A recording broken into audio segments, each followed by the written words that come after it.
Welcome back to Season 6 of the Group Practice Accelerator podcast, brought to you by Polaris Healthcare Partners, where we leverage decades of healthcare and business experience to drive growth in successful group practices just like yours. If you're a healthcare entrepreneur and you're interested in building, scaling, or exiting your group practice, you've found not only the industry's leading resource for business education, but a team of trusted advisors dedicated to helping you achieve and exceed your goals. In short, the team at Polaris creates clarity, confidence, and results. I'm your host, Jamie Falash, and the Group Practice Accelerator podcast is on the air. Hey everyone, thanks for joining me again this week because I've got a special treat for you. Now, to set this up, I'll say that on this show, we talk a lot about operations, right? Because that is really what's at the heart of your foundation. That's how you grow as a group. That's how you go from 1 or 2 locations to 3, 5, 7, 10, 20, 50, and more. You've got to have a strong foundation, a solid footing in order for that to happen.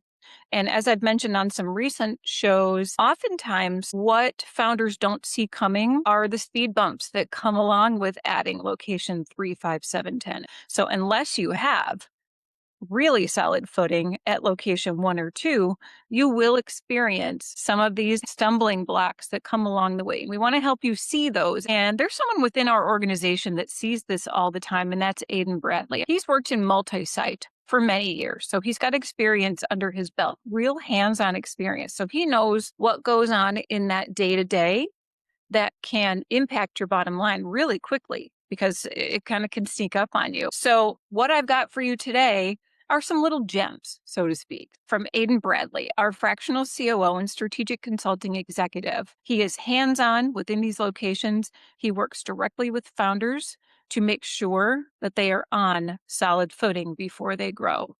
So enjoy today's show, and I'm going to challenge you.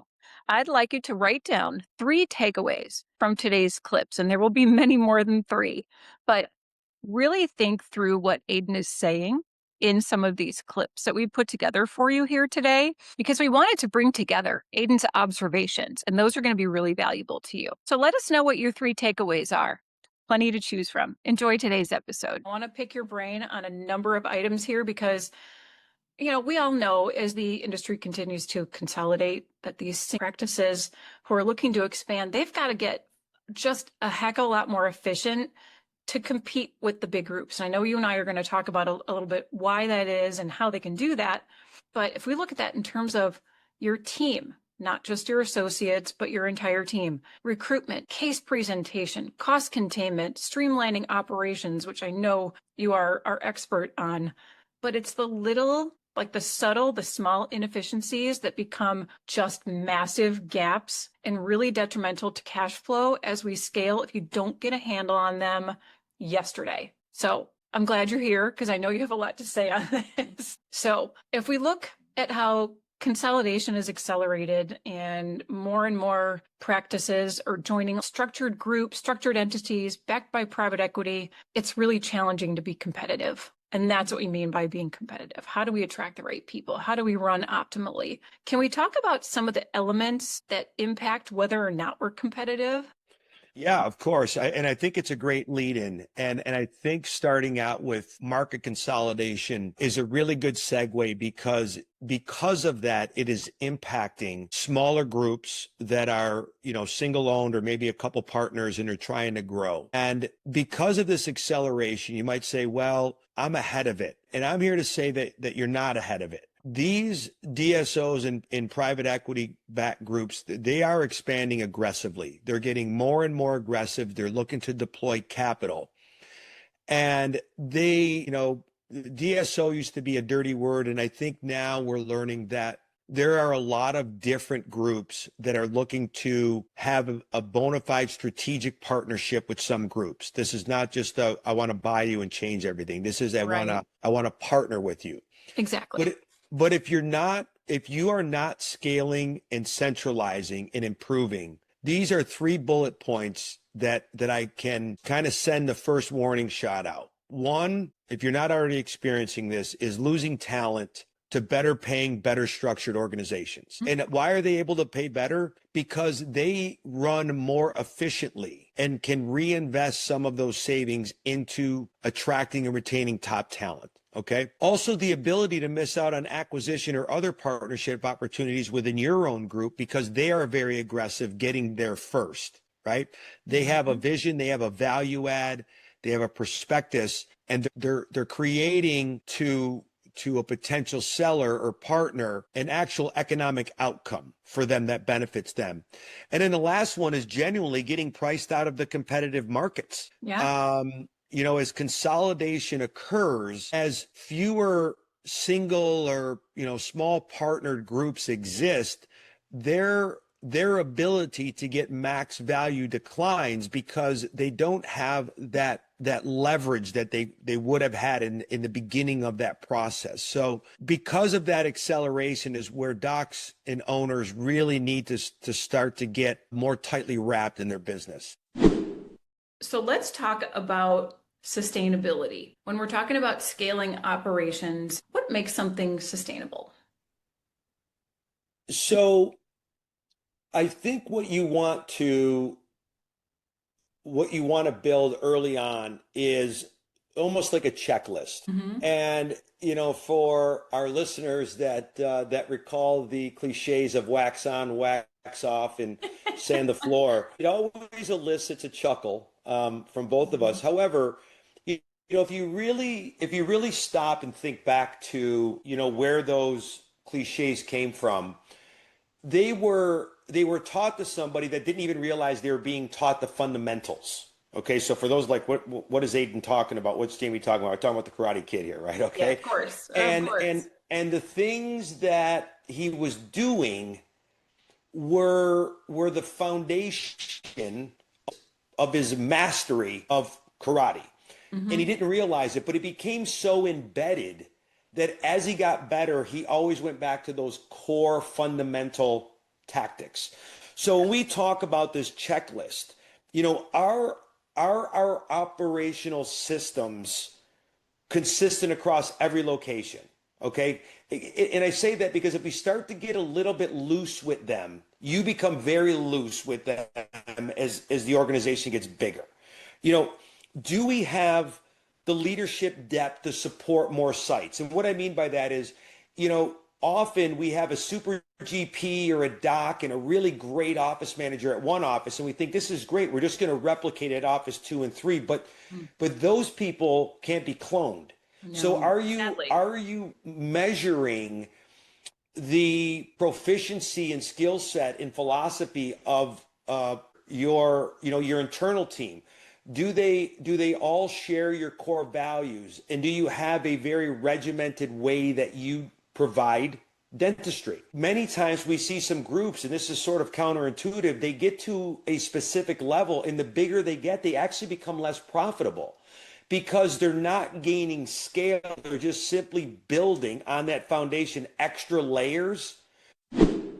No cross industry experience, very little outside influence. And suddenly we see those that have 3, 5, 7, 10, or even more offices hit a wall of what we're going to call unknowns. Yeah. So how do we pack up what we're looking to do and find those known unknowns, but also the unknown unknowns? Because you start to bring in compliance exposure, you may be getting ready for M&A, you might have to have negotiations with contractors.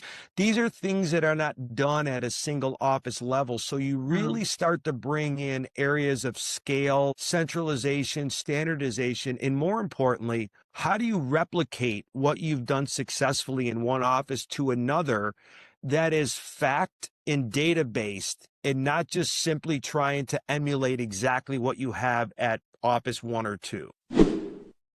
But I will say that the more practices that you add on, it will be materially more difficult, Jamie, to have them doing the same amount of revenue in that ramp up as your flagship office, because nothing is the same, right? If you've seen one office, you've seen one office. So office 3 and 4 doesn't have the owner there all the time. It doesn't have the same core group.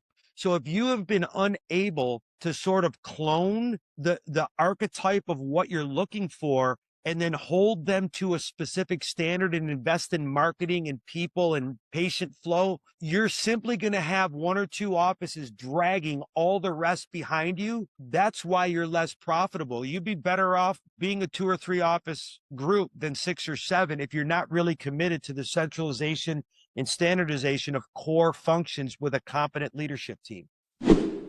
It's generally a common denominator in why owners call us, because something's missing in their organization. They just cannot put their finger on it. Like when I was 1 or 2 offices, things were great. Now I'm 6 and 7 and the wheels are coming off because we have not been able to scale processes, clinical excellence, culture, which is specifically what we're talking about. So those leaders, the owners, founders, and principals that prioritize trust, clinical autonomy, which is a big one, and team alignment over short-term decisions build stronger organizations. And I made a comment to you one time where what you do today, those one-offs become precedent.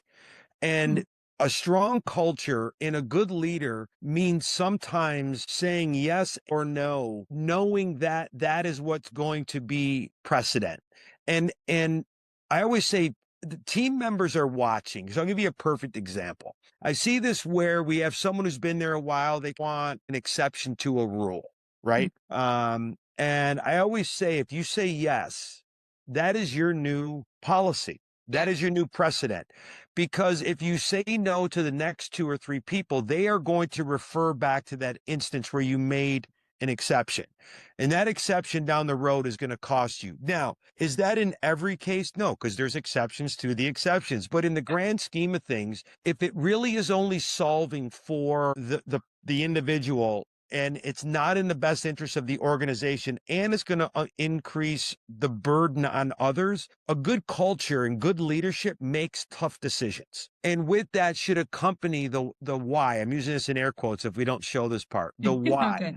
We can accommodate that because, or we can't accommodate that because. People may not always agree with the tough decisions, Jamie, but if they at least understand and we are transparent, they can respect it. There's just so much, I think, when we grow from within that we're just not exposed to. It's not that it's anybody's fault, we just don't see it. So maybe we should start with that. When the leadership team is built from within, let's talk about some of the issues that that you have seen there in terms of blind spots and maybe some examples if you have some. Yeah, I think, first to kind of touch back on the theme is that as these groups scale quickly, they have opportunities either for potential de novo or an acquisition. Often the leadership team are made up of internal team members. Hmm. They haven't had a chance to bring in outside perspectives yet. And this is where the blind spots start to show, particularly around operations, people, finance, even risk and compliance. We can kind of touch on this. So this episode is going to uncover where those gaps are and how an outside advisor can help close them and get their leadership team to be more aligned in building that group practice and exposing them to things that they just have not been exposed to. And as you mentioned earlier, they're great team members. They really know how that particular office runs, but that's a completely different scenario than trying to, add on 2, 3, 4 if, or more offices and be able to scale all of those processes and people across a group practice. Well, if it's missing from the first few, it sure is heck going to be amplified in the rest of them. So, yeah, this is the time. One statement that rings true that I will say is that if your leadership team is not empowered to lead, then you don't have a leadership team. You've got highly paid messengers. That's what you have.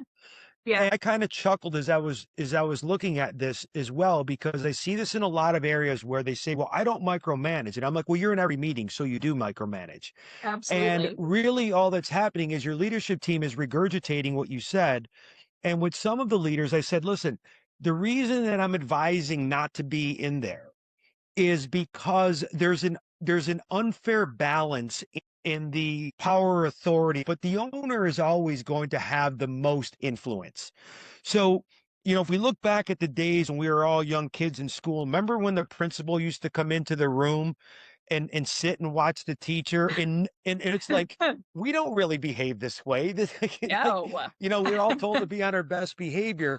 and everybody's kind of looking at the principal, to gauge what the behavior is. And I use that anecdote because I've seen this where a general manager or an office manager or a director will be conducting a meeting with the owner in the room, and I watch this in real time, and everybody's kind of watching the reaction of the owner more than they're hearing the words, if that makes sense. Oh, And yeah, it does. so to me, what I have done is I've asked the owners to extract themselves from that meeting and then get a synopsis from the leader about what needs to be done, and that's when they can kind of war game it. Waiting too long equals profitability erosion. And the longer we remain stubborn in the past, the market is just going to run past us. And this is not just in dentistry. If you look at retail of any kind of business and think of the names that were huge growing up, Sears and Roebuck, J.C. Penney, all they're gone.